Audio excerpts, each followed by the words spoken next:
আল্লাহর হাবিব মুহাম্মদুর রাসূলুল্লাহ সাল্লাল্লাহু আলাইহি ওয়াসাল্লাম পবিত্রময় শাবান মাস যখন আসতো, অধিক হারে নফল সিয়াম তিনি পালন করতেন, নফল রোজা তিনি রাখতেন। দ্বিতীয় নাম্বার যে আমলটা করব সেটা হচ্ছে অধিক হারে আমরা নফল সালাত আদায় করব। নফল সালাত আদায় করার মাধ্যমে আমরা সালাতের একটি প্র্যাকটিস আমরা তৈরি করতে পারবো, সালাতের মধ্যে অভ্যস্ত আমরা হতে পারবো।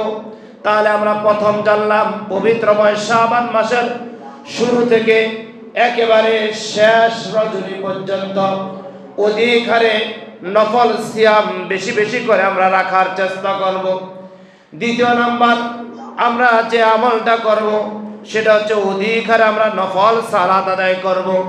তৃতীয় নাম্বার যে আমলটা আমরা করব গোটা শাবান মাস জুড়ে সেটা হচ্ছে বেশি বেশি করে আল কোরআনুল কারীম পাঠ করব।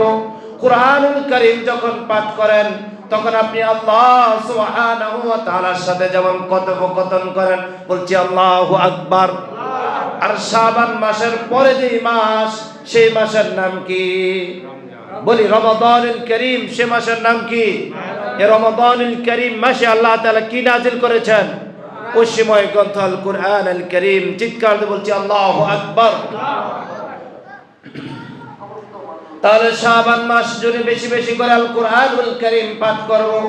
চতুর্থ নাম্বার যে আমলটা করব অধিক হারে আমরা জিকির করব, বলবো সুবহানাল্লাহ, আলহামদুলিল্লাহ, আল্লাহু আকবার, লা ইলাহা ইল্লাল্লাহ।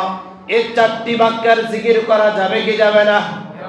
উঁচু আওয়াজে কথা বলি, গোটা শাবান মাস জুড়ে এই চারটি নামের জিকির করা যাবে কি যাবে না?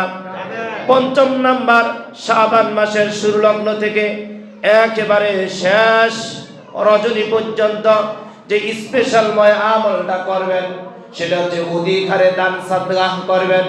কেননা রমাদানুল কারীম হচ্ছে দানের মাস, রমাদানুল কারীম হচ্ছে ফজিলতপূর্ণ শ্রেষ্ঠময় একটি মাস।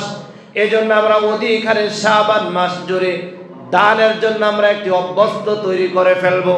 প্রতিদিন 1 টাকা 2 টাকা যার যতটুকু সামর্থ্য রয়েছে, যোগ্যতা রয়েছে, এবিলিটি রয়েছে, সে অনুযায়ী আমরা দান করব, যাতে করে রমাদানুল কারীম দান করার জন্য আমাদের ভিতরে ইচ্ছা পোষণ হয়। বলছি আলহামদুলিল্লাহ।